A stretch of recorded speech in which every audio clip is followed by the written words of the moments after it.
Good evening, and welcome to The Way Out Show. I'm your host, Dane McCarthy, broadcasting to you from FEMA Region 5, deep in the bowels of the United Police State of Amnesia. Today is July 28th, 2016, and the Democratic National Convention is in full swing. We had the Republican National Convention last week, or the week before last, and so now we are on our way to seeing Hillary Clinton nominated for to be a candidate on the Democratic ticket for the President of the United States. Amazing things have been going on. This has been an unusual and fascinating and somewhat terrifying election season. We have polarization, we have a lot of young people energized, we have old people energized, we have all kinds of different groups pitted against each other, rich versus poor, black versus white, Republican versus Democrat, communists, socialists, right-wing people, and all people of all stripes are getting involved in this especially rambunctious season. This is going to be a huge election, and it will change the direction of the United States if Donald Trump is elected. I think that Hillary Clinton has made it very clear that she intends to continue the policies of her predecessor, Barack Obama, who in turn continued the policies of his predecessor, George W. Bush, who really got the ball rolling after September 9th, 2001, with his invasion of Iraq and invasion of Afghanistan first, then the invasion of Iraq. And so the Obama administration continued on that steamroller of conquest of regime change.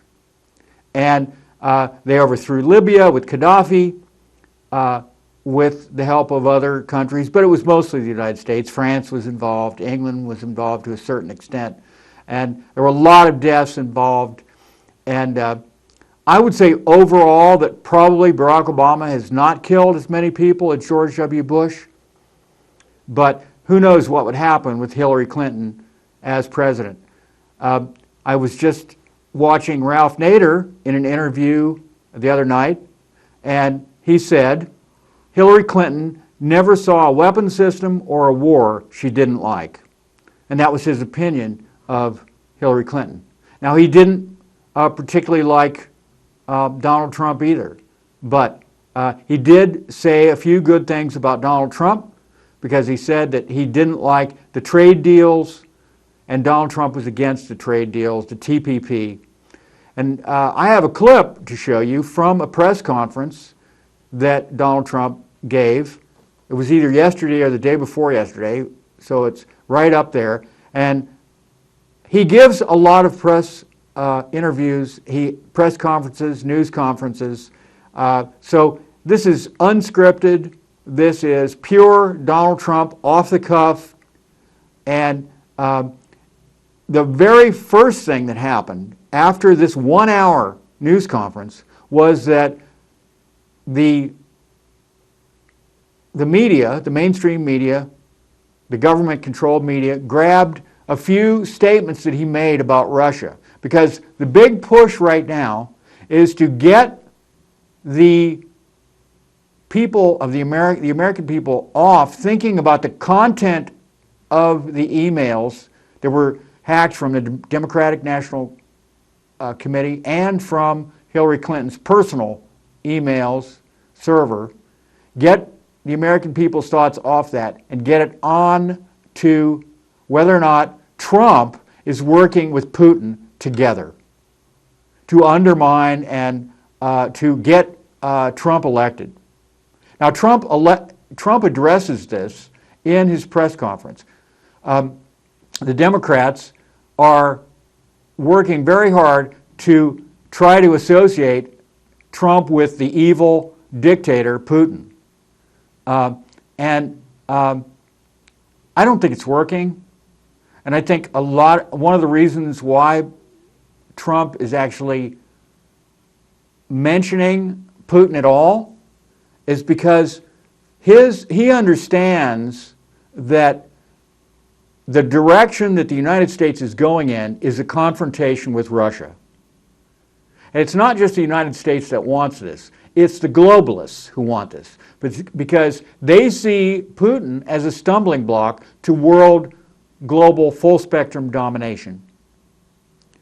And they want to, they see the rise of the old empire, the old Russian Empire, just like the Chinese.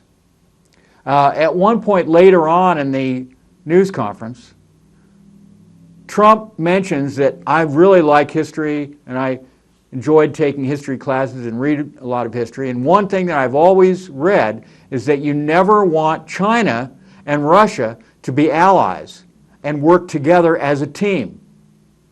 And he said that's exactly what we have now. They're doing a lot of trading together and they're working together as allies. And this is because basically the West has pushed them into this corner.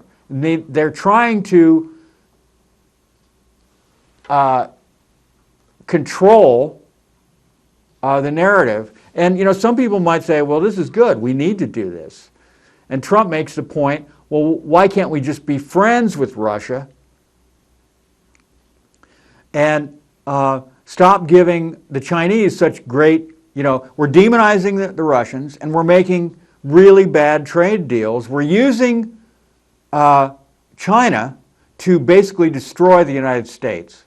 We're giving China all the best deals, giving them enormous power.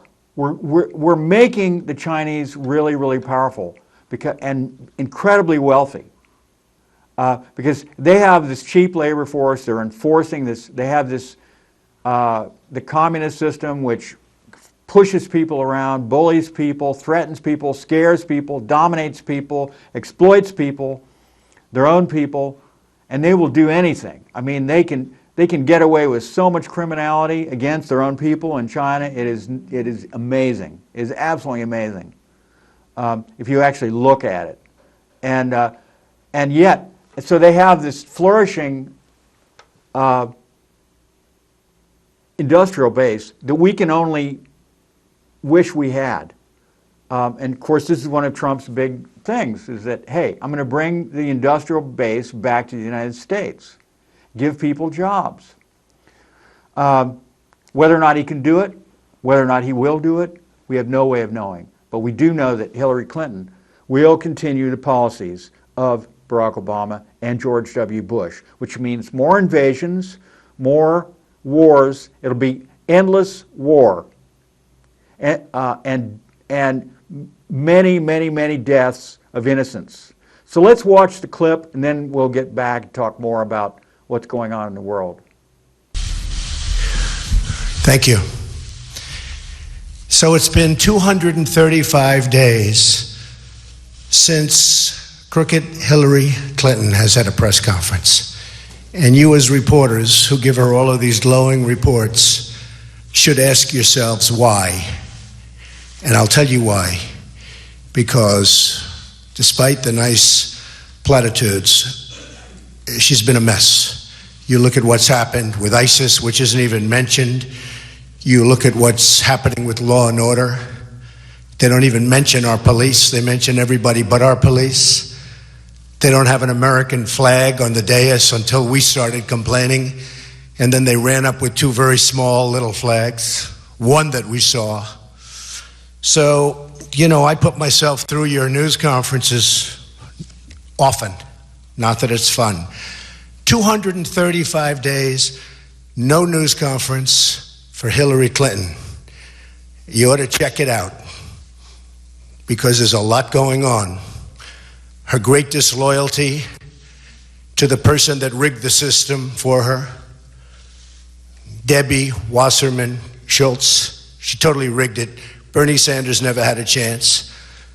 and total disloyalty. It's like you're fired, get out fast.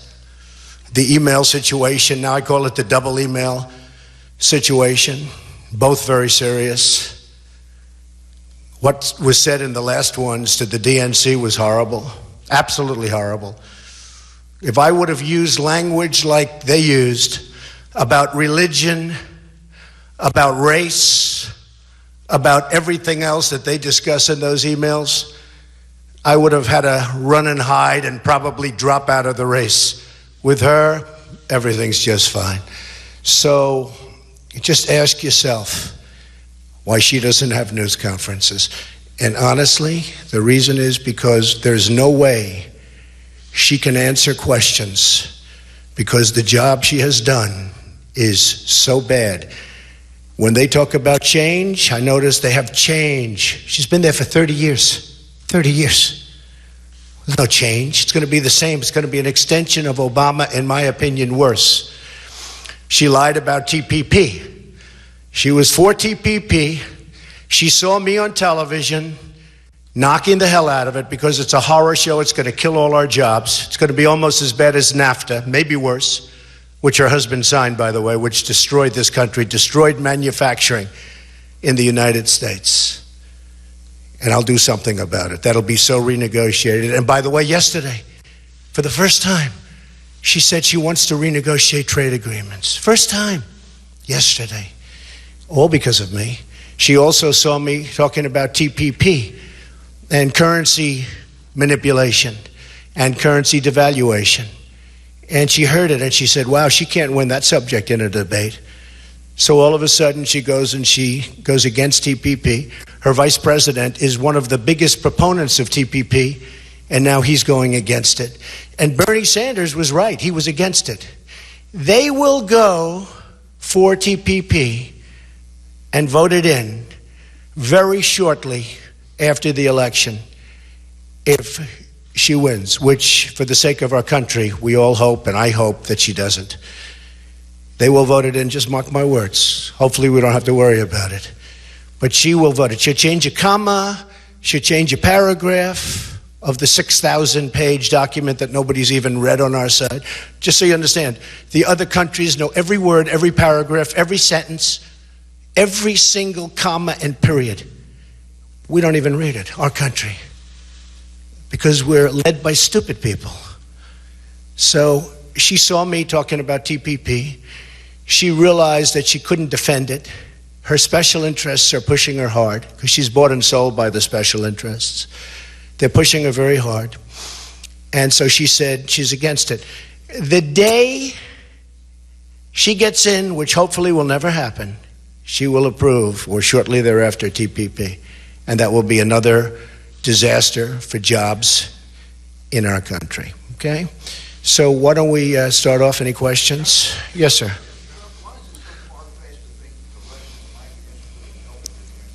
It's just a total deflection, this whole thing with Russia. In fact, I saw her campaign manager, I don't know his title, Mook. I saw him on television, and they asked him about Russia and the hacking. By the way, if they hacked, they probably have her 33,000 emails. I hope they do.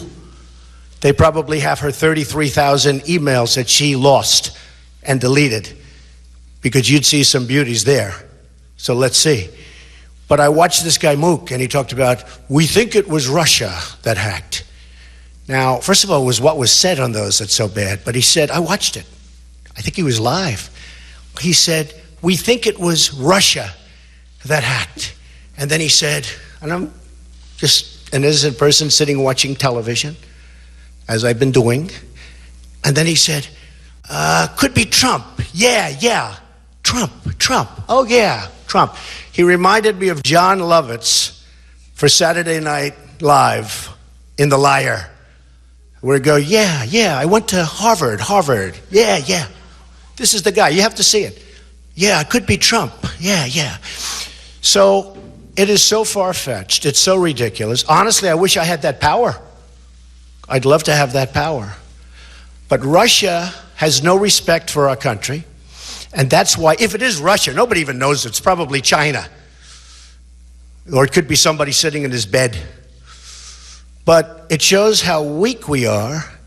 It shows how disrespected we are. A total sign, assuming it's Russia or China or one of the major countries and competitors, it's a total sign of disrespect for a country.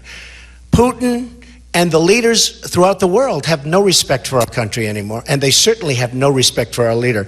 So I know nothing about it. It's one of the most far-fetched I've ever heard. Yes, John? One of the strategies that the Democratic Party is pursuing, and the convention they plan to do in the fall as well, is to try to tie in as best they can to Vladimir Putin out of your statement. I never met Putin. I don't know who Putin is. He said one nice thing about me. He said I'm a genius. I said thank you very much to the newspaper, and that was the end of it. I never met Putin. My question is, should you become president, would you treat Vladimir Putin as an adversary or an ally? I would treat Vladimir Putin firmly, but there's nothing I can think of that I'd rather do than have Russia friendly as opposed to the way they are right now, so that we can go and knock out ISIS together with other people and with other countries. Wouldn't it be nice if we actually got along with people? Wouldn't it be nice if we actually got along, as an example, with Russia? I'm all for it. And let's go get ISIS, because we have to get ISIS, and we have to get them fast. You saw what happened with the priests. It's only going to get worse. And Hillary Clinton wants to allow 550% more people from that region into our country, and we have no idea who they are, where they come from, where their documentation is. It's only going to get worse, and it's going to start getting bad in our country. We're letting people come in by the tens of thousands. You see what happened to the French priest. A friend of mine, he said he was going to France like 3-4 months ago. I saw him yesterday. I said, how'd you like France? He said, I wouldn't go to France. I wouldn't go to France, because France is no longer France. France is no longer France. They won't like me for saying that, but you see what happened in Nice. You see what happened yesterday with the priest who was supposed to be a spectacular man. France is no longer France. And this world better be very careful, and they better get very tough and very smart, and they'll never do it with Hillary Clinton. And by the way, in terms of change, she's been there for 30 years. She's been doing this for 30 years. What's she going to go, all of a sudden things are going to change? She's bought and sold 100% by special interests and lobbyists. Yes, Tom? Major investments in Russia. None. And if the answer is no, why not release your tax returns to Because it's under audit. I'll release them when the audit's completed. Nobody would release when it's under audit. I've had audits for 15 or 16 years. Every year I have a routine audit. Under audit, when the audit's complete, I'll release them. But zero, I mean, I will tell you right now, zero, I have nothing to do with Russia. Yes? Will these tax returns be released before the election? I don't know. Depends on the audit. Depends on the audit. Not a big deal. By the way, just so you understand, I've released my papers, 104 pages of documents. I built an unbelievable company, tremendous cash, tremendous company, some of the great assets of the world. You've seen it. You were all very disappointed when you saw it, actually, but that's okay. Far, far greater than anybody ever thought. I have a great company. I built an unbelievable company. But if you look there, you'll see there's nothing in Russia. And as far as the tax returns, as soon as the audit's complete, like any lawyer would tell you, Greta Van Susteren, she was going over it a while ago. She's a lawyer. She said, well, no lawyer would let somebody release a tax return when they're under audit. It's a routine audit. I've gone through audits, which I think is very unfair, for 15 years. I have friends that are very rich. They never get audited. I'm audited every year. Maybe that's because of politics. Who knows? I'm not going to tell Putin what to do. Why should I tell Putin what to do? He already did something today where he said, don't blame them essentially for your incompetence. Let me tell you, it's not even about Russia or China or whoever it is that's doing the hacking. It was about the things that were said in those emails. They were terrible things. Talking about Jewish, talking about race, talking about atheist, trying to pin labels on people. What was said was a disgrace. And it was Debbie Wasserman Schultz. And believe me, as sure as you're sitting there, Hillary Clinton knew about it. She knew everything.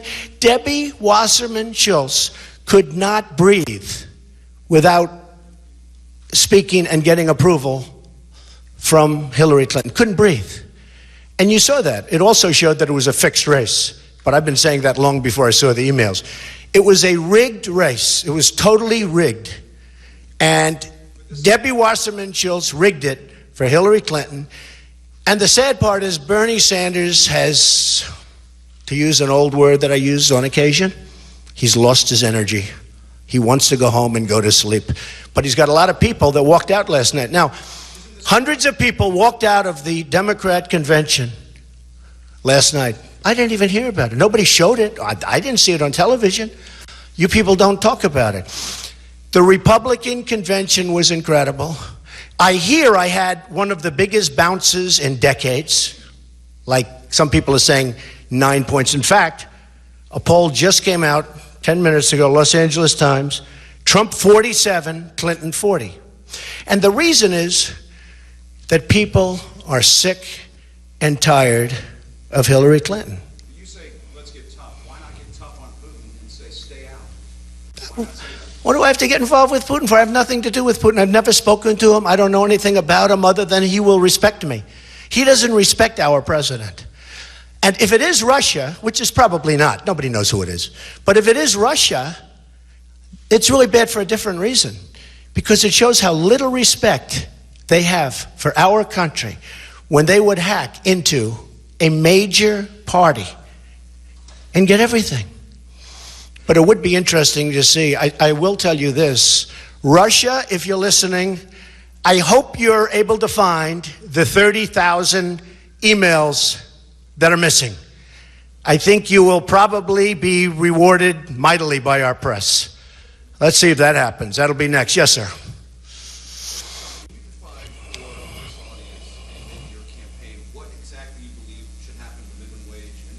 Yeah. And what is your current approach Okay. to immigration from territories which Sure. Two big questions.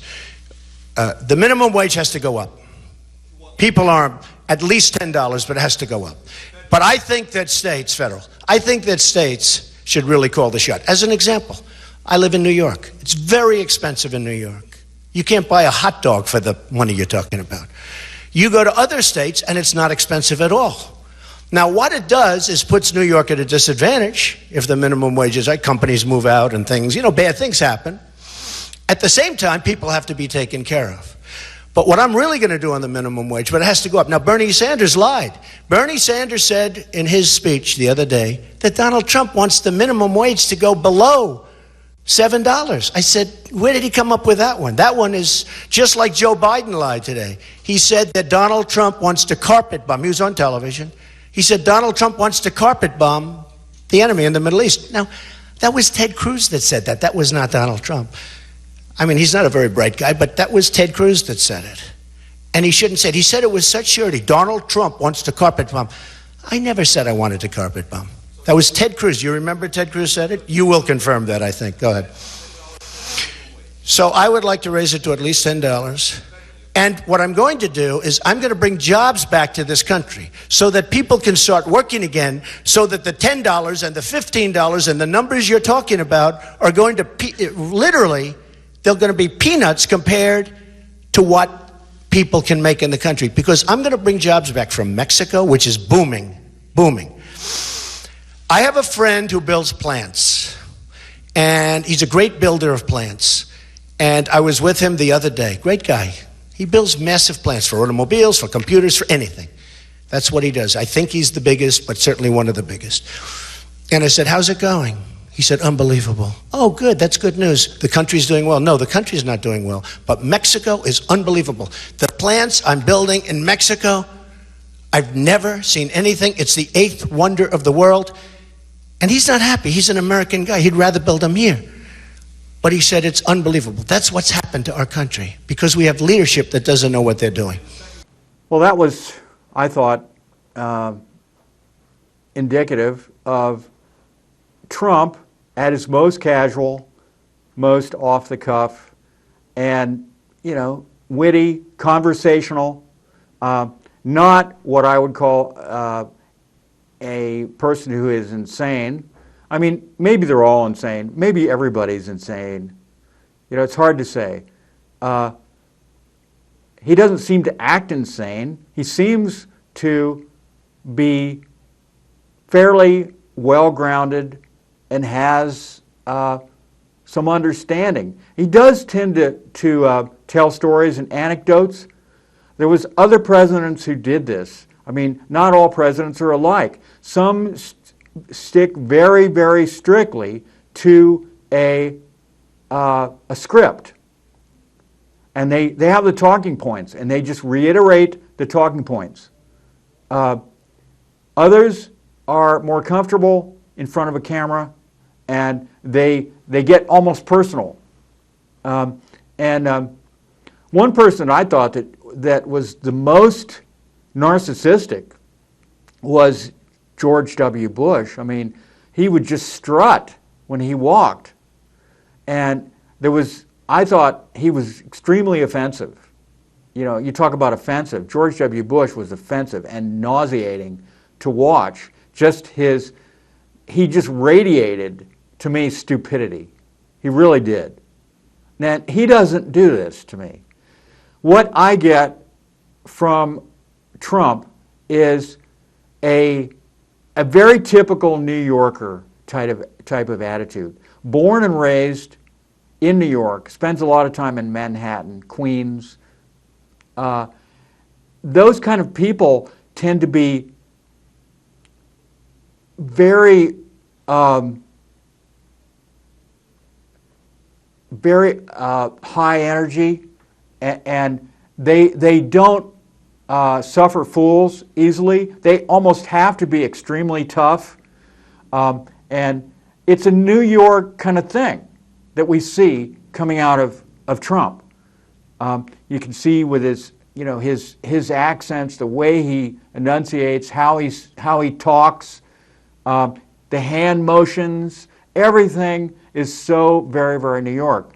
And you talk about a tough situation. I mean, for a person who lives in that environment, this is just the embodiment of toughness. I don't know another American city that's as tough as New York. If you've ever been to New York, if you've ever driven through New York, if you ever walked through the streets of New York, if you ever talked to New Yorkers, they are, just by their very nature, they have a certain attitude.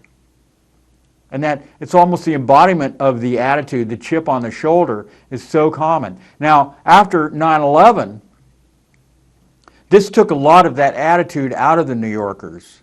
It really knocked them down. And I don't know, maybe that's how, I don't know why that happened, but I guess it was so traumatizing that it changed people, at least for a while.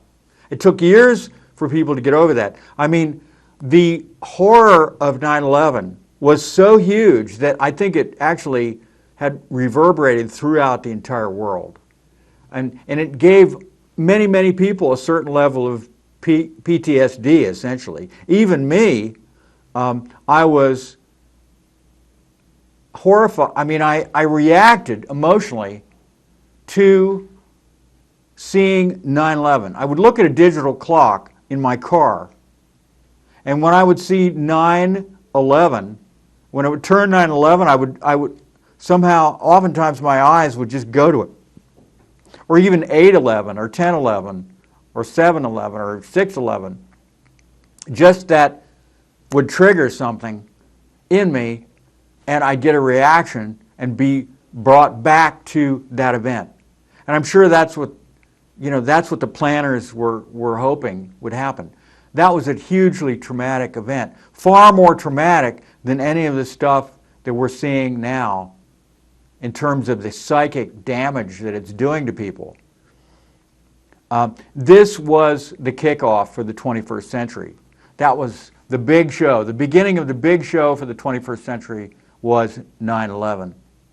And they blamed it on people from the Middle East, mostly 19 young men from Saudi Arabia, even though they didn't go after Saudi Arabia. They were never interested in going after Saudi Arabia. But the reality, of course, was that those names were basically just made up. They were some of the names did not go with the faces. Some of the guys were living in various parts of the world, and they called up and said, "Why is my name and face on that list of 19 people? I'm, like an airline pilot somewhere in, North Africa or something, or Egypt." And I did get my identification stolen like 5 years ago or something, but I still don't understand, why are you saying, that it's me? And I'm dead. I'm not dead. I'm here. And would the FBI go after these guys? No. No. And that's only one tiny, tiny little aspect of 9/11. It's been proven that at least 6 or 7 or even more of the 19 hijackers are still alive. This is a fact. This is not a conspiracy theory. It is a fact. In fact, the whole notion of the conspiracy theorist, yes, there are conspiracy theorists out there, and they're mixed in with all kinds of weird things like the flat earth people and like UFO people and seance, ghost type people, and all the weirdos that are out there. There's plenty of them. And the 9/11 truthers are just mixed in with that in a big pile. And so they like to do that. People who want to denigrate the people who are actually searching for truth in a genuine way and have their both feet on the ground and are very common sense, ordinary folks. We're looking at the physics of what happened on 9/11, and saying, this is against the laws of physics that those buildings could fall like that unless there was massive amounts of explosives involved, which there was. But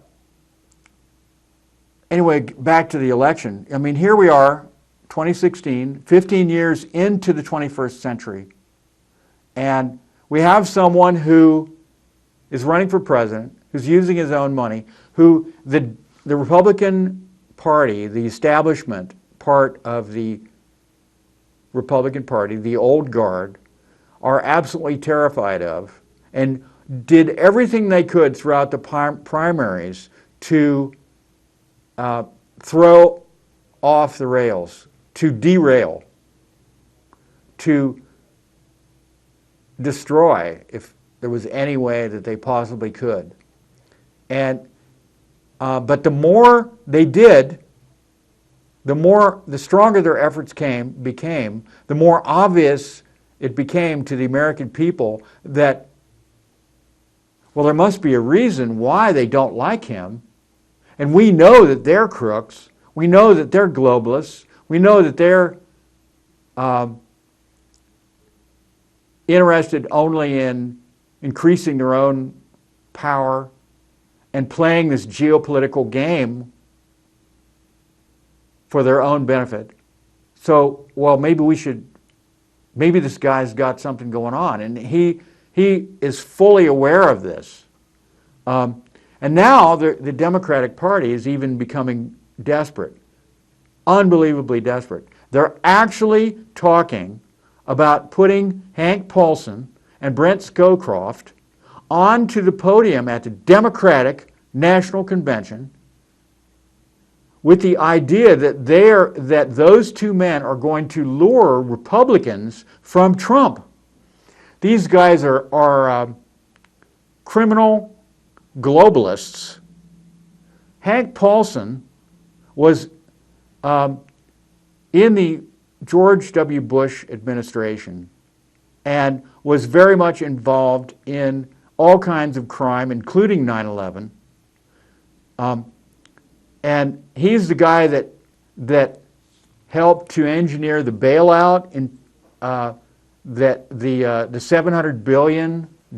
He came to the Congress and he said, unless you give us $700 billion, and this is just a number they pulled out of a hat. It was actually more in the trillions. To bail out the banks, then we are going to destroy the economy. We're going to crash the economy. You're going to see a depression worse than the 1930s, 1929 crash. He threatened them. It's blackmail. And nevertheless, the U.S. Congress, because they were they had the American people calling them by the thousands, screaming at them to let the banks fail. Let the banks fail. Let them fail. We'll make new banks. We'll start up new banks.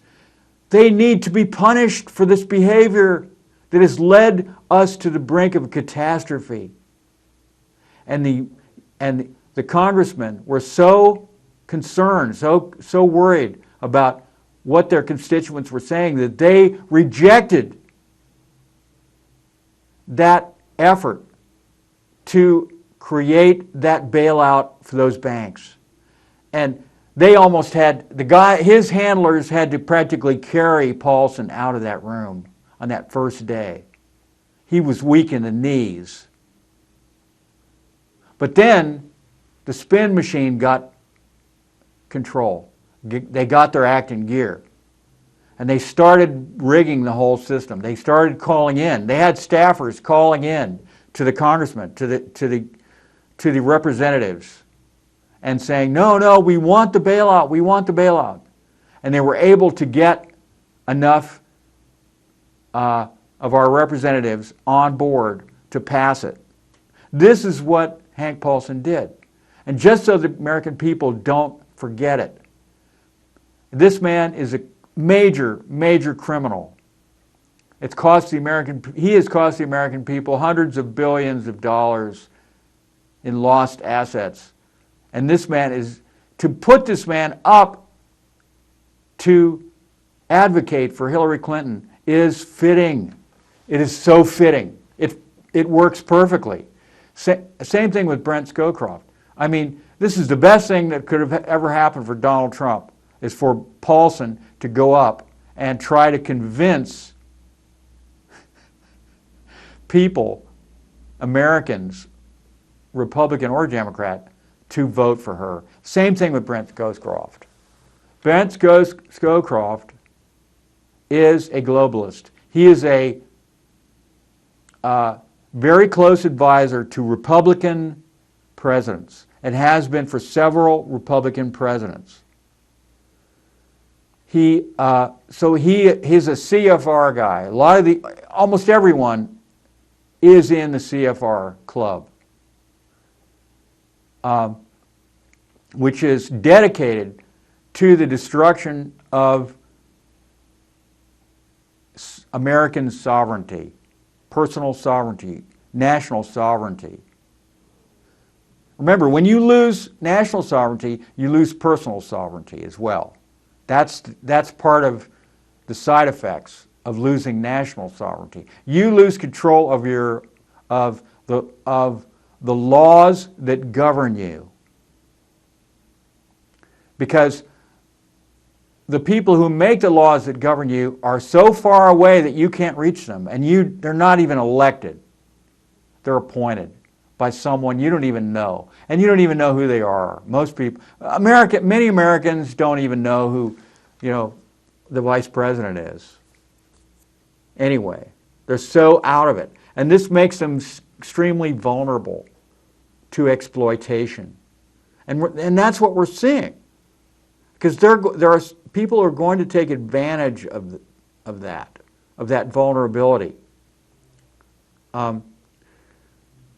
I think it was Benjamin Franklin or Thomas Jefferson who said that the price of freedom is eternal vigilance. And people even act like the word freedom, liberty, is sort of right-wing. That's sort of a right-wing thing, isn't it? I mean, liberty? I mean, is that what we want?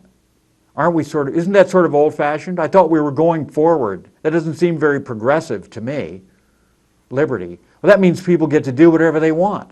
No, I'm afraid not. No, that's not what it means. It's not what it means.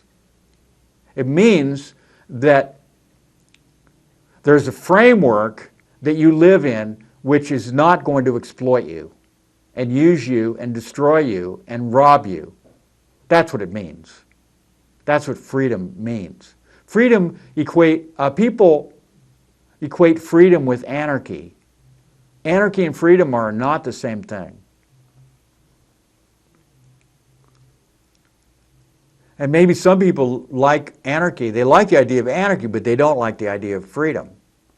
It's like, well, freedom seems very right-wing to me. But anarchy, now that's left-wing. That's cool. It's like, what? What kind of weird stuff is that? Very odd. Very odd. So, I mean, the Democratic National Convention so far is just, from what I've seen of it, they have a problem.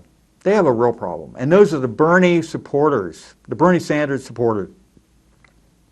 They feel betrayed, and they were betrayed.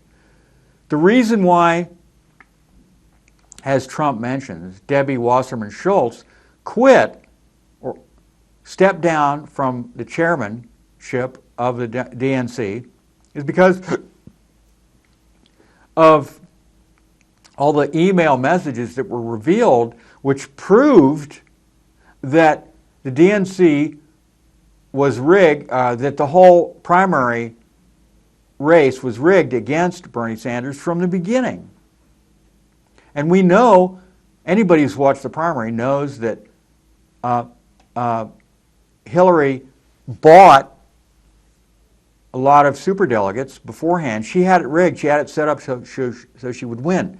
And then there was things like in the caucuses, the coin tosses, how they would decide who won with a coin toss. And there was a story of the Clinton representative winning the coin toss, 6 tosses of the coin and winning every time, and that gave Hillary that group of delegates.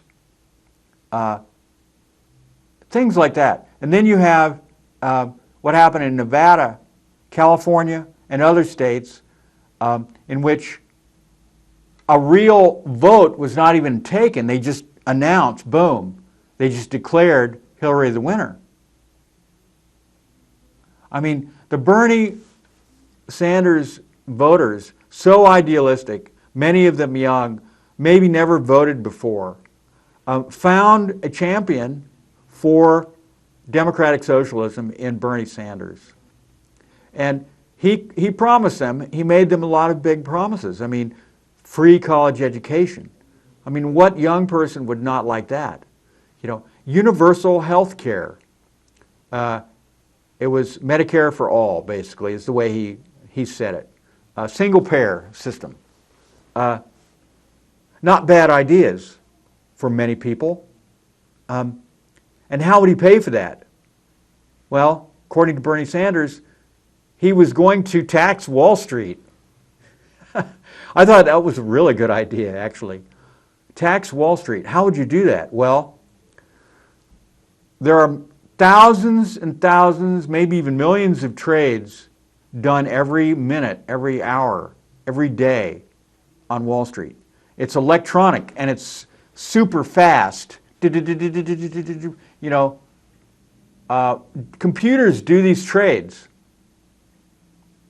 And it would be a very easy matter to just simply add an app that keeps a record of those trades and deducts a very small percentage of each trade. And it would add up really fast to billions of dollars. And it would be fair because it would be very tiny, but the trades happen automatically, and so it might discourage the electronic trading, actually, because it's a part of a rigged Wall Street system anyway. If you can get on that automatic computer trading, if you're willing to pay the money and buy the technology to get on there, you have a leg up, you have an advantage over ordinary traders, like day traders, like a guy who sits at home and looks at the stock market and, you know, makes a trade and he examines it and, okay, this looks like it might be a good deal, I'm going to do that. But now what they do, the algorithms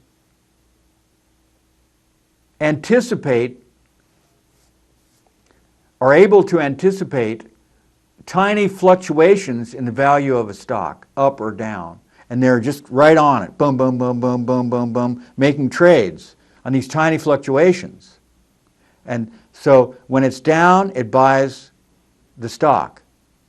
Then a few seconds later, or less, when the stock goes back up, a tiny, maybe a quarter of a penny or who knows what, some tiny amount, boom, sells, buy, sell, buy, sell, buy, sell. And it just gradually, so it makes money that way, boom, boom, boom, boom, boom, boom, boom, so fast. Goes on and on and on and on and on. And so that would tend to make the system more fair because it would discourage people who are constantly trading because every trade is taxed. You might have to slow that down. It's so unfair. There's so many ways that the system is ripping off and at the very least mistreating and not fair, not to mention illegal. They're just ignoring legality in many areas, many areas. So after these terrorist attacks, Trump is going, you know, on the law and order thing. And one thing I don't like about him is that later on in that press conference, he admits that he is for the enhanced interrogation. Now, as far as I'm concerned, that is tantamount to torture, and I'm not for that. And I don't think it works. He thinks it does. Someone has told him that torture works. Well, I don't know why he said that. He's very sensible in a lot of ways. I don't think he's insane. And now there's plenty of accusations of insanity being thrown around by both candidates, by all the candidates. They're all calling each other insane. Trump is calling Obama insane, or calling lots of people in government maniacs or lunatics. I think he said lunatics at one point, which is basically saying they're insane. So there's plenty of that, lots of labeling, lots of name calling going around, and you know, you have to look at their fruits, not just what they say, not just the gaffes they make, whether or not they make gaffes, and whether or not those gaffes are actually part of a strategy to just keep the focus on you. So you can say other things, and then you can explain yourself. Well, what I actually meant to say was, and then after you've got the mainstream media's attention, after making the gaffe, then they come to you. Why did you say this? Why did you say this crazy thing? This, well, no, I didn't mean to say that. I mean, I was just kidding. Or, you know, then suddenly you get that microphone in your face again. Interestingly, when I first got online to look for the Trump press conference, I just typed in Trump press conference. And what came up was the New York Times clip of about a minute and a half of Trump talking about Russia. And this is where he says, maybe Russia should find the emails that are missing from Hillary Clinton, and then I'll bet that you guys, the press, would pay Russia a lot of money to get those emails. Well, that has been spun by the media into Trump asking Russia to hack Hillary Clinton's emails. Well, I was listening to NPR today, and as the first caller called in on this afternoon show, pointed out Hillary Clinton's emails have already been deleted. She claims she deleted them, the missing emails. And so there's no way that Russia could hack into them if they're truly deleted. And so, and also that Trump didn't tell Russia to hack into Hillary's email server, but he said, if you can find those emails. And so that could mean a lot of things. It doesn't mean necessarily hacking. It might mean that somebody else has them. Some other country or some other hacker. Get them from that hacker. Or maybe that Russia has them in all this other stuff that they're constantly gleaning from various hackers around, who knows what, how it all works. Probably Hillary's email, in my opinion, was hacked by almost everybody who wanted to hack them, because all it was a private email server running out of her basement or something, which was pretty easily available. And here she is, the Secretary of State of the United States, running private email server which has almost no protection. So the sophisticated hackers around the world probably hacked into it because she's the Secretary of State. Why would they not? How could her emails not have been hacked by anyone who's interested? Anybody who's interested. Probably almost everyone was. Because this is highly classified, above top secret, some of this stuff. And why did she, and this gets to the point where what is on those emails that was so important that she didn't want to turn them over and she had to delete them. Because if they were not work-related and they didn't really matter, why wouldn't she just turn them in and just end this? There would not be a controversy if she had just turned everything over.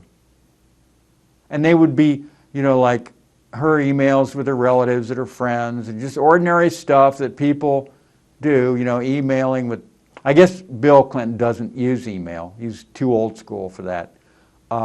But, okay, so you immediately think if she deleted them, she said that this is after she got a subpoena, and, she could be in trouble for that. She was the Secretary of State. That's one of the most prominent political positions and a very sensitive position in the United States government. So she is very suspicious. We have to wonder what was going on. Well, many people speculate that what Hillary Clinton was doing was illegal on those emails that she claims to have deleted. Otherwise, why would she have deleted them? That it was illegal. She was involved in something illegal. What was she doing? Was she soliciting funds from foreign governments for the Clinton Foundation, for her whatever reason? Was she making promises to foreign governments about what she would do and a quid pro quo if they give her money, what would she get in return? I saw a video just not that long ago, or a couple days ago or yesterday, of Hillary Clinton responding to questions, I guess it was in India, and she said she was talking about outsourcing. And she said, there's no way we could do anything about outsourcing to India. So you don't have to worry about that. I don't see any way that we could turn that around and stop doing the outsourcing. And they were going, wow, that's great. These Indians, like businessmen or political figures. And I'm thinking, Wow. Who says that there's no way you can stop outsourcing? What she's saying is that she will not stop outsourcing. That she doesn't have any intention of doing that. And what is outsourcing? Outsourcing means that you are essentially getting your products manufactured in India, not the United States, which is what the Indians want. Just like the Chinese. They want a piece of the action too. As long as the United States is deindustrialized and we're going down the tubes, they're going to benefit. Have those products made there. Bingo. There it is. So we'll see how it all turns out. Have a great weekend and sleep well.